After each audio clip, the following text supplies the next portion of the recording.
Lenses में जिस तरह हमारे मिरर में दो टाइप के लेंसेज मिरर थे, कौन से कॉनकेव स्फेरिकल मिरर में कॉनकेव मिरर और कॉन्वेक्स मिरर, एक कन्वर्जिंग था एक डायवर्जिंग था। सेम टू सेम हमारा जो ये लेंसेज है इसमें भी दो है, एक कन्वर्जिंग लेंस है और एक डायवर्जिंग। अब थोड़ा सा शेप से तुम्हें पता ही लग जाएगा, कन्वर्जिंग लेंस होता है एजिस से थिन होता है और मिडल से थिक होता है। जैसे ठीक है, ये हमारा है converging lens. Converging lens means जो लाइट्स को क्या कर देता है, रे ऑफ लाइट्स को कन्वर्ज कर देता है। बेटा पूरा ध्यान देना, बेसिक कॉन्सेप्ट समझ में नहीं आया ना तो आगे दिक्कत रहेगी तुम्हें। कन्वर्जिंग मतलब जो रेज को क्या करता है, कन्वर्ज कर देता है, और एक डाइवर्जिंग लेंस है जो क्या करता है, रेज को डाइवर्ज कर देता है। ये ऐसा होता है, ठीक है। इसमें और इसमें टच करके हमें पता लग जाएगा, ये एजिस से थिक होगा और मिडल से थिन होगा, और ये एजिस से थिन है और मिडल से थिक होगा। तो इस मीन्स हमारे को पता लग जाएगा भाई कौन सा कन्वर्जिंग है कौन सा डाइवर्जिंग। अब इनकी फोकल लेंथ जैसे सेंटर ऑफ कर्वेचर उसमें थे, इनमें भी बिकॉज ये भी स्फीयर से बने हुए हैं, वो कैसे पता लगेगा, और कौन से में प्लस होगा कौन से में माइनस होगा ये कैसे पता लगेगा, फोकल लेंथ कौन से में प्लस होगा कौन से माइनस होगा, ये साथ के साथ अभी इनकी ना जो शेप है उसी से पता लग जाएगा। अब देखो हम ये वाला जो मिरर है ना कैसे बनाते हैं, ये एक स्फीयर था ठीक है, और ऐसे ही ये एक स्फीयर था, ठीक है। अब दो स्फीयर से मिलके बना हुआ है एक लेंस, तो दो स्फीयर है तो सीधी सी बात है दो ही क्या होंगे, सेंटर, और दो ही क्या होंगे, फोकल लेंथ। और बीच में जो ये जो कोन होता है ना उसमें क्या होता है, ऑप्टिकल सेंटर। इस पॉइंट को आप कोन नहीं बोलेंगे, इस पॉइंट को जो सेंटर ऑफ द लेंस बोलेंगे वो क्या होता है, ऑप्टिकल सेंटर। ऑप्टिकल सेंटर होता है ओ। अब यहाँ पर जो ये दो फोकल पॉइंट हो गए, दो सी पॉइंट हो गए देखा देखो ना, तो एक तरफ तो के वाले को दे दो F1 नाम, दूसरे वाले को F2, और यहाँ C नाम देने की वजह है ना हम इनको बोलते हैं 2F1 और 2F2। समझ गए, है भाई 2F1 और 2F2 क्या है, सेंटर ऑफ द स्फीयर, उसी सेंटर में सेम टू सेम इस वाली में भी, और यहाँ पर भी ये वाली जो लाइन ये क्या है, प्रिंसिपल एक्सिस। अब इसमें देखें, इसमें भी सेम टू सेम क्या है, ये एक स्फीयर था और ऐसे ही ये एक स्फीयर था। अब ये दोनों स्फीयर थे, दोनों का क्या हो गए, सेंटर पॉइंट, और दोनों का ही फोकस पॉइंट, और ये क्या हो गया हमारा ऑप्टिक। ये सेम टू सेम ऐसे ही एक तरफ वाले को F1 और 2F1 ले लो, और एक तरफ वाले को F2, और किसी बुक में इधर F1 इधर F2 होगा, उधर F2 और F2, इससे कोई फर्क नहीं पड़ता है, F1 F2 किसी भी तरफ हो सकता है। इस तरफ F1 है तो 2F1 और F2 है तो 2F2। अगर इधर हमने F1 ले लिया तो F1 2F1 ये इसका बीच का जो मटेरियल है ना, यहाँ प्योर मटेरियल भर दिया होगा फिर उससे, ठीक है, बनता ही है। अब इनकी जो डायमेंशंस है ना बिल्कुल ऐसे ही इसी तरह से रिलेटेड होती है। अब रेज जो है ये कौन सा है, पैरेलल टू ये प्रिंसिपल सबको समझ गए। अब इनकी फॉर्मेशन तो तुम्हें पता लग गई। अब दिक्कत इसमें ये है, जो मिरर था, मिरर में हमें ये पता था कि भाई ये कॉनकेव है ना, इसका फोकल लेंथ ओरिजिन से इस तरफ होता है, तो सीधी सी बात है फोकल लेंथ माइनस में होगी। और दूसरे वाले में देखे तो हम ऐसे वाला था, उसमें जो ओरिजिन से किस तरफ होता था, फोकल पॉइंट इस तरफ होता था, तो राइट में होता था, तो फोकस लेंथ किस में होती थी, पॉजिटिव। अब यहाँ दिक्कत ये आ गई कि फोकस दोनों तरफ है, तो किस तरफ का पॉजिटिव किस तरफ का। एक बात तो हमें कंफर्म है, अब है ना, देखो इसको इसको अरेंज कर देते हैं, जो हमको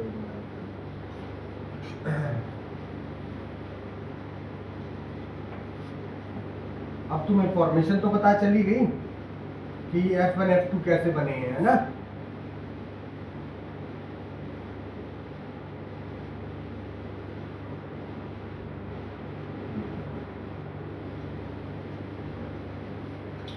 ये बात कंफर्म है कि ऑब्जेक्ट को हम हमेशा लेफ्ट साइड में रखते हैं, है ना। तो U तो क्या होता है ऑलवेज, U तो ऑलवेज ही नेगेटिव होगा, इसमें तो कोई डाउट ही नहीं है। अब मान लो U दूसरी तरफ है, ये वाला लेंस कौन सा है, कन्वर्जिंग लेंस। अब इनका नाम नहीं रखते हम, कॉनकेव कौन सा, कॉन्वेक्स कौन सा, ये नहीं रखते। ये वाला कौन सा लेंस है, कन्वर्जिंग लेंस, और ये वाला कौन सा है, डाइवर्जिंग लेंस। ये डाइवर्ज करता है रेज को, ये कन्वर्ज करता है।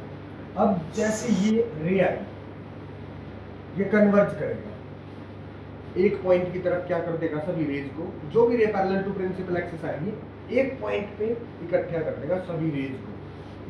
वो पॉइंट कौन सा है, इस पॉइंट को क्या बोलते हैं, फोकस, प्रिंसिपल फोकस। अब तुम बताओ इसका प्रिंसिपल फोकस राइट में है या लेफ्ट में है, राइट। तो फोकस लेंथ क्या होगी, बात है प्रिंसिपल फोकस, ठीक है। अब ये वाला जो पॉइंट, ये वाला जो लेंस है, ये क्या करेगा, रे को डाइवर्ज करेगा। कौन से पॉइंट की डायरेक्शन में, इस वाले पॉइंट की डायरेक्शन। तो ये वाला पॉइंट जो है, ये क्या होगा इस लेंस में, प्रिंसिपल फोकस, ठीक है। बात यह है कि प्रिंसिपल फोकस वो वाला पॉइंट होता है, कन्वर्जिंग का तो वो होता है जिस पॉइंट पर सारी रेज कन्वर्ज होती है, और डाइवर्जिंग में वो वाला फोकस, प्रिंसिपल फोकस उसे बोलते हैं जिस पॉइंट की डायरेक्शन में सारी रेज डाइवर्ज हो जाए। तो इसका प्रिंसिपल फोकस किस तरफ है, लेफ्ट साइड में, इसीलिए इसका फोकल लेंथ क्या होगा, नेगेटिव। अब नाम सुन लो बेटा, उल्टा है, इसमें जो कन्वर्जिंग लेंस होता है ना, वो होता है कॉन्वेक्स, उसमें कॉन्वेक्स डाइवर्जिंग था, याद है, और यहाँ पर कॉनकेव क्या है, डाइवर्जिंग। जो डाइवर्जिंग वाला वो कॉनकेव है, ठीक है। ये तो मैंने तुम्हारे को बिल्कुल एकदम प्रैक्टिकल बताया है कि फोकस पॉइंट जो है ना, इस तरह से तुम्हें देखना है। थोड़ी देर के लिए बाय चांस तुम भूल गए, ये तरीका भी भूल गए कि तुम्हारे को कैसे पता लगेगा कि फोकस पॉइंट माइनस में होगा या प्लस में, क्योंकि लेंस में, मिरर में देखना बहुत इजी है। मिरर में तो देखते ही पता लगेगा हमारे को कि जिस तरफ फोकस पॉइंट होगा उसी तरफ हमारे देखना ओरिजिन से होगा, वही प्लस और माइनस हमें पता चल जाएगा।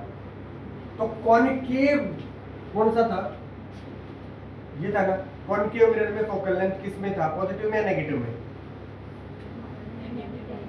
तो कॉनकेव लेंस में भी क्या होगा, ठीक है, नाम कॉनकेव। और कॉन्वेक्स मिरर में क्या था, पॉजिटिव फोकल, तो कॉन्वेक्स लेंस में भी क्या है, पॉजिटिव। ये एक ट्रिक समझ लो, याद रखो। कॉनकेव मिरर में पॉजिटिव था तो कॉनकेव लेंस में नेगेटिव, कॉनकेव मिरर में नेगेटिव था तो कॉनकेव लेंस में भी नेगेटिव होगा, और कॉनकेव मिरर में, कॉन्वेक्स मिरर में पॉजिटिव था तो कॉन्वेक्स लेंस में भी पॉजिटिव। अब रियल और इन्वर्टेड का कॉन्सेप्ट भी यहाँ चेंज हो जाता है, रियल और वर्चुअल का। मिरर में जो जिस तरफ ऑब्जेक्ट होता है उसी तरफ जो इमेज बनती है वो रियल होती है, क्योंकि प्रैक्टिकली देखा जाए तो कोई भी रे दूसरी तरफ जा ही नहीं पाएगी, क्योंकि ओपेक क्या होता है मिरर, तो है ना, सारी रेज रिफ्लेक्ट होती है। तो इसीलिए जो मिरर के पीछे इमेज बनती है उसे हम वर्चुअल इमेज बोलते हैं, और जो मिरर की तरफ बनती है उसे रियल इमेज। प्रैक्टिकल तो यही रीजन है। लेंस में भी प्रैक्टिकली क्या है कि सारी रेज दूसरी तरफ जाएंगी ही जाएंगी। क्यों जाएंगी, क्योंकि लेंस ट्रांसपेरेंट होता है, मीडियम चेंज होएगा ये तो अलग बात है, बट रेज तो पार जाएंगी, ये भी कंफर्म है। तो इसीलिए जो लेंस होता है उसमें जो दूसरी तरफ इमेज बनती है वो रियल होती है, क्योंकि सारी रेज सही में क्या हो रहा है, दूसरी तरफ जा रही है, पार निकल रही है, रिफ्लेक्ट तो नहीं हो रही है रे। इसीलिए जो जिस तरफ ऑब्जेक्ट है उसी तरफ अगर तुम्हारी इमेज बनी ना, वो इमेज कैसी है, वर्चुअल। रियल और वर्चुअल इमेज का कॉन्सेप्ट थोड़ा सा यहाँ पर चेंज हो गया है। इसमें जिस तरफ ऑब्जेक्ट है उसी तरफ इमेज बनती है, वो रियल होती है ना, और उसमें लेंस में जो दूसरी तरफ इमेज बनेगी वो रियल होती है। और इसका रीजन भी है, क्योंकि वहां पर सारी रेज बाहर जाएंगी, पार जाएंगी, रिफ्रैक्ट होंगी, बट रिफ्लेक्ट नहीं होगी। तो रिफ्रैक्शन के बाद भी रेज तो उसी तरफ जा रही है, तो इमेज कहाँ बनेगी, दूसरी तरफ बनेगी, तो वो रियल इमेज। समझ गए कॉन्सेप्ट। अब इसके फॉर्मूले हैं, जैसे वहां मिरर फॉर्मूला था 1/v + 1/u = 1/, यहाँ पर लेंस फॉर्मूला है 1/v - 1/u = 1/। कौन सा हाँ? दोनों f की डिस्टेंस दोनों का नहीं, दोनों डिस्टेंस, दोनों का डिस्टेंस सेम होगा भाई, दोनों f का डिस्टेंस सेम ही होगा। फोकल लेंथ दे रखी है तो सेम बात है ना। ये है lens formula. Mirror 1/v + 1/u था, 1/v - 1/u। अब मैग्निफिकेशन वहां क्या था, माइनस का v/u, यहाँ है v/u। और मैग्निफिकेशन का मतलब तो वही है hi/, ठीक है ना। और रियल और इन्वर्टेड में भी सेम वही बात है। इन्वर्टेड इमेज में मैग्निफिकेशन हमेशा क्या होता है, नेगेटिव होता है, और इरेक्ट इमेज में, सीधी इमेज में हमेशा मैग्निफिकेशन पॉजिटिव होता है। वो तो वही वाला कॉन्सेप्ट है वो, क्योंकि magnification height of image by height of object ही होता है ना, यहाँ कोई साइन है ही नहीं। तो इन्वर्टेड इमेज बनी तो मैग्निफिकेशन नेगेटिव में होगा, और इरेक्ट इमेज बनी तो मैग्निफिकेशन, और सारी टर्म्स वही यूज होंगी, magnified, diminished, real, inverted, virtual, erect, सारी टर्म्स वही है। बस थोड़ा थोड़ा जहाँ जहाँ पे चेंजेस हुए हैं वो मैंने तुम्हारे को बता दिया। वर्चुअल को बदला है, हाँ, वर्चुअल की पोजीशन बदली है ना, अदरवाइज इन्वर्टेड और इरेक्ट का मतलब तो वही है। इन्वर्टेड मतलब उल्टी और इरेक्ट मतलब वर्चुअल का मतलब नहीं बदला, वर्चुअल की पोजीशन बदली। पोजीशन जहाँ मिरर में होती थी वो वर्चुअल की दूसरी तरफ होती थी, इस तरफ रियल होती थी। उससे भी मेरे ख्याल से कोई खास ऐसा फर्क पड़ेगा नहीं। जब तुम न्यूमेरिकल्स करोगे तो इतनी कोई दिक्कत नहीं आएगी। अच्छा, एक चीज और है, एक फॉर्मूला और आ जाएगा यहाँ, पावर ऑफ द लेंस, जो कि होता है 1/f। लेंस में उसकी पावर होती है, जो तुम्हारा ये जो चश्मा बना हुआ है इसका नंबर होता है ना, ये इसकी पावर ही होती है। जैसे 1.5 -1.5 माइनस, अभी तुम्हारा जो नंबर मायोपिया वालों का है ना, माइनस में मिलेगा, है ना, और जो हाइपरमेट्रोपिया वालों का ना उनका प्लस में होगा। क्योंकि जो लेंसेज है ना बेटा, जो मायोपिया वाले हैं बच्चे, जो भी लोग हैं, उनको कौन सा, ये वाला कॉनकेव मिरर, कॉनकेव लेंस लगता है वो, इसीलिए उसका फोकल लेंथ माइनस में है तो पावर भी किस में होगी, माइनस। ठीक है, और जो जिनको हाइपरमेट्रोपिया होता है उनको ये वाला लेंस लगता है, तो इसीलिए उनकी पावर भी, फोकल लेंथ प्लस में है तो पावर भी प्लस में, और पावर कंफर्म, बिकॉज तुम्हारा नंबर कम है ज़्यादा, तो इसलिए बेटा तुम्हें एग्जैक्ट पता नहीं लग रहा होगा। जो थोड़ा सा नंबर जिनका ज़्यादा होता है ना 2 के आसपास, उनके लेंसेज के बिल्कुल टच करके देखोगे ना तो कंफर्म तुम्हें बीच में से थिन होता है, एजिड से थिक होता है लेंस। और यहाँ पर है ना एक चीज का ध्यान रखना होता है पावर वाले कॉन्सेप्ट में, पावर जब भी फाइंड करनी है हमारे को फोकल लेंथ को मीटर में लेना है। ये बेटा उसमें पढ़ोगे तुम ह्यूमेनाई में, ठीक है, मायोपिया, हाइपरमेट्रोपिया, शायद ह्यूमेनाई तुम्हारा छोटी क्लासेस में आया होगा। हाँ, जिनको पास कर दी, हाँ, वही। वो आएगा, मैंने पहले चैप्टर में आया। मीटर में होनी चाहिए फोकल लेंथ। जब भी तुम्हें पावर फाइंड करनी है फोकल लेंथ में, ये फॉर्मूला तभी अप्लाई होगा जब फोकल लेंथ मीटर में हो। सेंटीमीटर में करोगे ना तो फॉर्मूला चेंज हो जाएगा। तो इससे सबसे बढ़िया बात क्या है, कई कई फॉर्मूले लर्न करने से अच्छा है जब भी तुम्हारे को फोकल लेंथ दे रखी हो, अगर तुम्हें पावर निकालनी है तो फोकल लेंथ को पहले मीटर में ही चेंज कर लो। सेंटीमीटर में होगी तो मीटर चेंज करने में कोई टाइम नहीं लगने वाला, बाय में एंटर कर दो, है ना। तो पावर में यही फॉर्मूला लगेगा, फिर तुम्हारे को फालतू एक्स्ट्रा किसी फॉर्मूले की जरूरत ही नहीं है, एक ही फॉर्मूला अप्लाई। अब इसके आगे आ जाएंगे रेज में, ठीक है। इसमें ना दो ही रेज, मिरर की तरह नहीं है बहुत सारी रेज लेके जानी है, एक ही रेज से सारे, दो ही रेज से सारे रे डायग्राम बनेंगे, सिर्फ दो रेज, ठीक है। इसमें बता देखो, यही बता देता हूँ दोनों। एक तो दिख ही रही है ये parallel to principal axis, parallel to principal. Rules नहीं होते सर, हैं? रूल्स नहीं होते कुछ। इसके क्या रूल्स है? नहीं जैसे मिरर में रिफ्लेक्शन के रूल्स थे ना वे चार। ये नहीं, रिफ्रैक्शन के रूल्स, रिफ्रैक्शन के रूल्स तुम्हें बताए थे, sine i upon sine r, laws of refraction नहीं करवाए थे, स्नेल्स लॉ। नहीं वे वाले जैसे कि मिरर में होता है line parallel to principal axis meets at focus और line passing through focus is parallel. अब मेरी बात सुन, यहाँ पर है ना दो ही रूल है हमारे, एक तो है दो ही रे हमारे ध्यान देनी है। तो इतने भी रे डायग्राम्स बनेंगे ना सिर्फ दो ही रे तुम्हें यूज करनी है। एक तो पैरेलल टू प्रिंसिपल एक्सिस जाएगी और एक जाएगी ऑप्टिकल सेंटर। और जो ray parallel to principal axis जाती है वो दोनों रे तो तुम्हें पता ही लगी इनकी कहाँ से जाएंगी। और जो ऑप्टिकल सेंटर से रे जाती है ना वो अनडेविएटेड जाती है, कहीं भी नहीं मुड़ेगी, सीधी जाएगी बस। उसका तो रूल ही नहीं है कोई भी देखा जाए तो, उसमें कोई एंगल नहीं बनाना, कुछ नहीं बनाना, कहीं से भी जाएगी। अगर ऑप्टिकल सेंटर से रे पास हुई तो वो रे अनडेविएटेड जाएगी, बिल्कुल कोई भी उसमें रिफ्रैक्शन विफ्रैक्शन कुछ नहीं होने वाला। सीधी यहाँ से गई तो सीधी ऐसे नहीं, दोनों में, या इसमें भी कैसे जाएगी सीधी, यहाँ से गई तो सीधी। अब रे डायग्राम्स बनेंगे ना तो इन्हीं की जरूरत पड़ेगी, इन्हीं दो की रेज की जरूरत पड़ेगी। तो फालतू हमारे को और कहीं से जाने की जरूरत है ही नहीं यार, और फालतू रेज में क्यों पूछ रहे हैं हम, चलो हमारे को हमारा दो ही रेज से काम चल रहा है। अब रे डायग्राम्स पे आएंगे ना हम, तुम है ना बेटा, मेरे को लग रहा है तुम बातों में ध्यान दे रहे हो, तुम पढ़ाई में ध्यान, मैं तुम्हारे को अलग अलग बिठा दूंगा अगर तुम बीच में करे गए तो, ठीक है।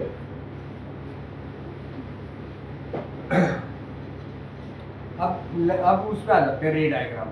सीधे रे डायग्राम बहुत जल्दी समझ में आएंगे इसमें, क्योंकि बिल्कुल मिरर के रे डायग्राम से मिलते जुलते रे डायग्राम से। वहां पर कन्वर्जिंग मिरर के कितने थे, 6। यहाँ पर भी कन्वर्जिंग लेंस के कितने हैं, 6। वहां पर डाइवर्जिंग मिरर के कितने थे, 2। यहाँ पर भी डाइवर्जिंग लेंस के 2 ही हैं और बिल्कुल सेम मिलते जुलते हैं, जैसे हम इसी का लेते हैं। ये है कन्वर्जिंग कन्वेक्स। कन्वर्जिंग यहाँ पर कौन सा होता है, कन्वेक्स। ये एक F1 H2 है, F1 ये, और 2F1 2F2 और 2F, ठीक है भाई। अब इसमें क्या होगा, इंफिनिटी पे सबसे पहला ऑब्जेक्ट कहाँ पर है हमारा, एट इंफिनिटी। इमेज कहाँ बनेगी, नेचर कैसा होगा, साइज कैसा। देखो भाई, सारी rays parallel to principal axis आने लग रही हैं तो सारी की सारी कैसे आएंगी, कहाँ कन्वर्ज हो जाएंगी, तो इमेज कहाँ बनेगी, एट नेचर कैसा होगा, रियल है तो इन्वर्टेड ही है। और साइज कैसा होगा, highly diminished, point size. Wide use करना, हाईली डिमिनिश्ड, वाइड ध्यान देंगे, ठीक है बेटा, पूरा ध्यान। इसकी घड़ी देते हैं ये खास है। अब अगला देखो, ये लेंस है हमारा, थोड़ा सा लेंस को कम खवाया गया है, इसलिए थोड़ा कम मोटा हुआ है ना। F2 बेटा इन यहाँ ले आए हम 2F2 के बियॉन्ड बियॉन्ड 2F2। तो इमेज कहाँ बनेगी, देखो एक रे तो कैसे जाएगी, पैरेलल टू कहाँ से पास हुई, ठीक है भाई, एक जाएगी यहाँ बनेगी F1 और 2F1 की, F1 और 2F1 के बीच में। अब तुम यहाँ कॉन्सेप्ट को समझना, जैसे देखो उसमें वो अब जब भी हमारा इंफिनिटी पे ऑब्जेक्ट था तो इमेज थी F2 F1 की, जैसे जैसे आगे आते रहेगा ना तो इमेज थोड़ी थोड़ी पीछे जाती रहेगी। जैसे 2F1 पे आएगा ना तो 2F2 पे इमेज आएगी, 2F2 पे ऑब्जेक्ट आएगा 2F1 पे इमेज आएगी, बिल्कुल ऐसे। जैसे C पे ऑब्जेक्ट होता था तो C पे ही इमेज बनती थी मिरर में ना, यहाँ पर भी सेम वही है, C पे ऑब्जेक्ट होगा तो C पे ही इमेज बनेगी, बट C की जगह पे यहाँ हमने क्या वैल्यू यूज किया, वेरिएबल क्या यूज कर रखा है, 2F1 यूज कर रखा है। तो बात तो वही है, जब ऑब्जेक्ट कहाँ होगा, ये सारे अभी तुम्हारे को बना के दिखाने हैं भाई, ध्यान रखना, बताऊंगा इससे। अरे ये वो है 6 है, 6 इसके और 2 उसके, 6 और 2 8।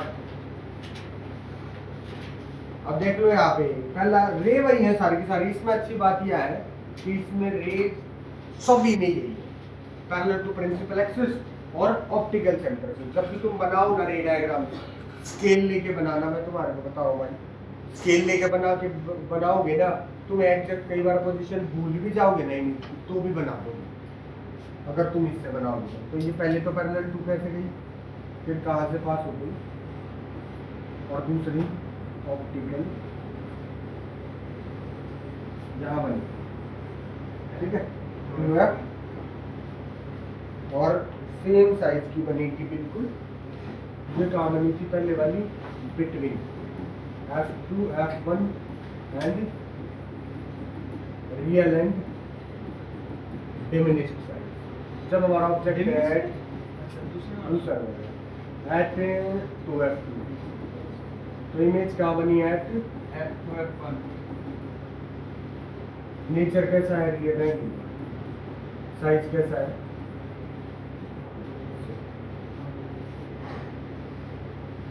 समझ लो।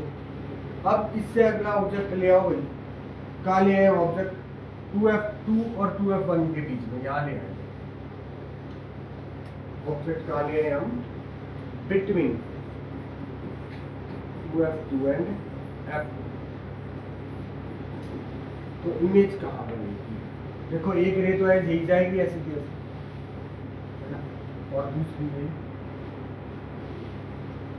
तो इमेज कहाँ बनी, बियॉन्ड 2F1।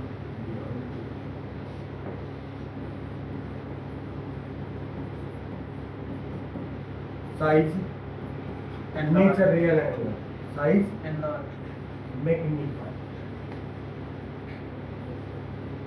यहाँ पर वर्ड यही यूज करना है भाई, मैग्नीफाई। एनलार्ज गलत नहीं है, पर ये मैग्नीफाइड और डिमिनिश्ड वर्ड यूज करना इसलिए जरूरी है क्योंकि इनके मतलब कई बार है ना बच्चे कंफ्यूज हो जाते हैं। जब क्वेश्चन आप न्यूमेरिकल में तुम्हारे को एनलार्ज बोलने की बजाय ना ये बोल दिया जाएगा ये magnified image is formed by this lens, तो एनलार्ज तो नहीं लिखा ना आप, तो कि जिस बच्चे को मैग्नीफाइड में ही कंफ्यूजन होगा तो उसे पता ही नहीं लगेगा कि एक बड़ी इमेज बता रहा है क्वेश्चन बताने वाला। इसीलिए वर्ड यूज करो, मैग्नीफाइड यूज करने में क्या दिक्कत है, थोड़ा क्या बढ़ जाएगी काम, है ना। अब इससे आगे वाला कहाँ चला गया हमारा ऑब्जेक्ट एट F2। अब हमारा ऑब्जेक्ट चला गया बिल्कुल F2 पे, यहाँ तो एक तो रे हमें पता ही है कहाँ से गई हुई है, पैरेलल टू प्रिंसिपल एक्सिस, और दूसरी कैसे गई हुई है दोनों में? क्या ये कभी मीट होंगी? मीट होंगी इन्फिनिटी पे जाके, हम मान लेते हैं इन्फिनिटी पे जाके मीट हो जाए, ठीक है? तो इमेज क्या बनी? That size highly magnified, very large, और नेचर। अब लास्ट वाला जो रे डायग्राम है मेरा सबसे इंपॉर्टेंट रे डायग्राम है, वो ध्यान रखना। जैसे मिरर में सबसे इंपॉर्टेंट कौन सा था तुम्हें पता ही है ना, इसमें सबसे important ये जो वीक है ना, इसमें ये चैप्टर खत्म हो जाएगा, तुम सारे मन लगा के लगे रहे।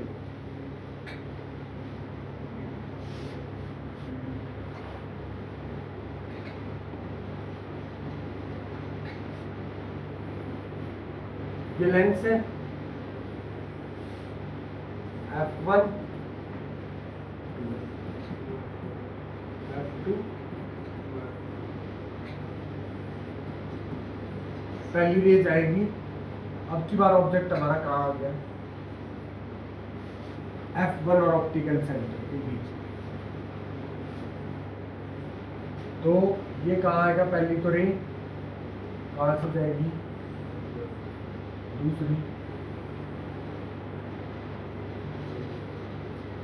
तो इधर तो कभी मीट होने वाली है ना?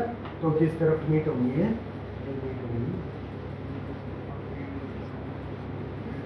तो सीधा बता दो, सेम साइड इमेज किस तरफ बनी? सेम साइड है ऑब्जेक्ट। जब ऑब्जेक्ट हमारा कहाँ है? Between optical centre and F2, तो इमेज बनेगी सेम साइड एज ऑब्जेक्ट। इसकी पोजीशन नहीं बता सकते हम कहीं पर भी कि F2 F2 के बीच में बनेगी, कहाँ बनेगी? तो same side as object.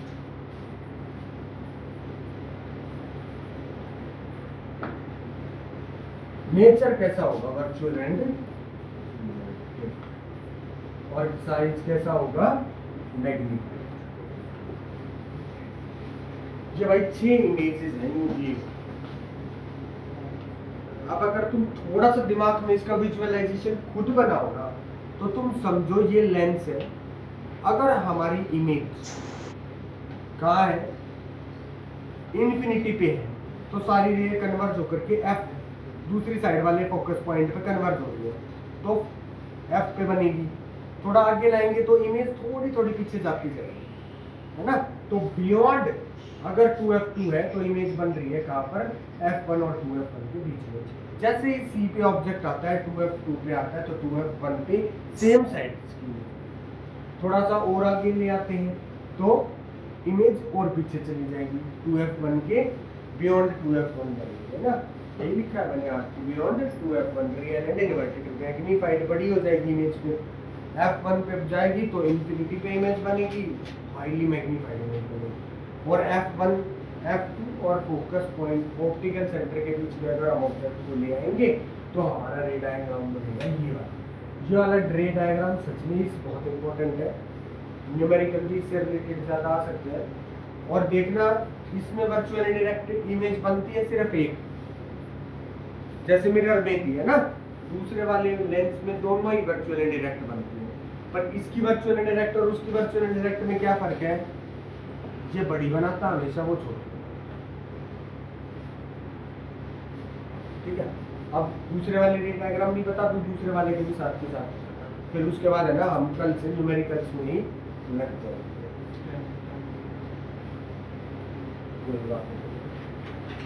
2 minute लगेंगे, इसमें ज्यादा टाइम नहीं लगेगा।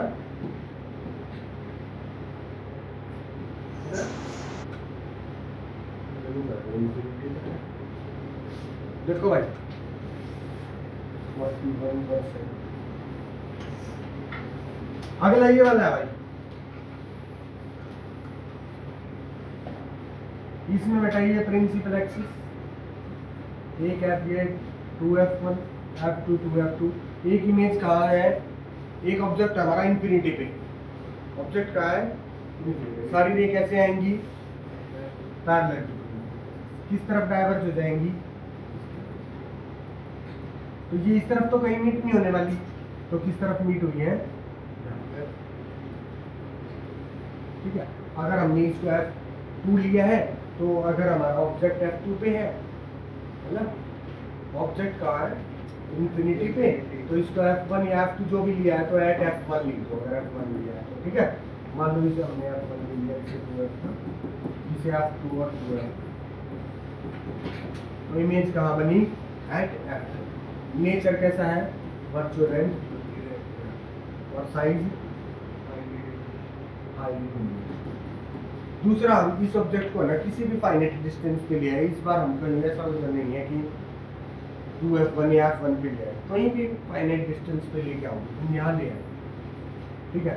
तो एक तो ये रही, ये गई, दूसरी रे कैसे जाए, अब भी ये मीट नहीं होगी कहीं पर, ये और ये रे कहीं भी मीट नहीं होगी दूसरी तरफ।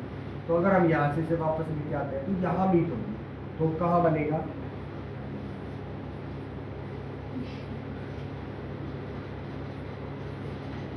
ठीक है। तो पहले उसे थोड़ा बदला करते हैं,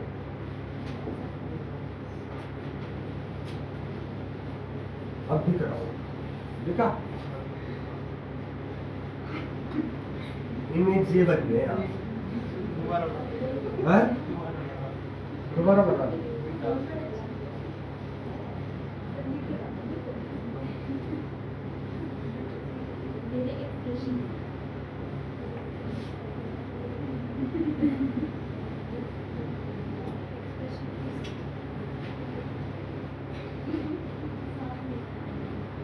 देखो भाई, दोबारा बना लेते हैं लोग, थोड़ा सा बड़ा डायग्राम बना लेंगे।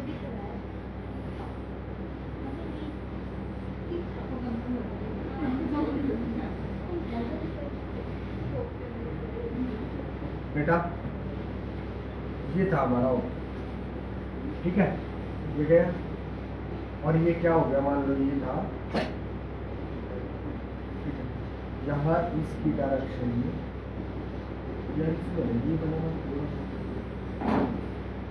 ठीक है। दूसरा कहाँ से है, ये और ये रे वहाँ तो उधर कहीं नहीं गया, तो यहाँ से ही वापस अगर वर्चुअल रे तो यहाँ पर मिल कहाँ बना, ऑप्टिकल सेंटर और F1 के बीच में, और कैसा रहेगा, ऑब्जेक्ट कहाँ है, एट फाइनाइट डिस्टेंस, लिखोगे फाइनाइट, ठीक है। और कहाँ पर इमेज बनेगी हमारी, optical centre between, size nature और इमेज, इसमें तो ही रे डायग्राम, ठीक है।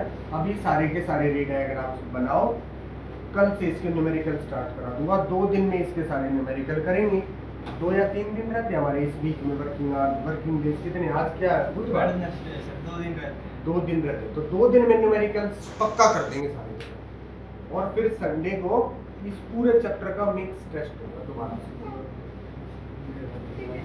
जिसमें लेंसेज और रिफ्लेक्शन दोनों के क्वेश्चन डालेंगे। मतलब रिफ्लेक्शन के कम रखेंगे थोड़े, लेंस के रिफ्लेक्शन मैथ का देखते हैं।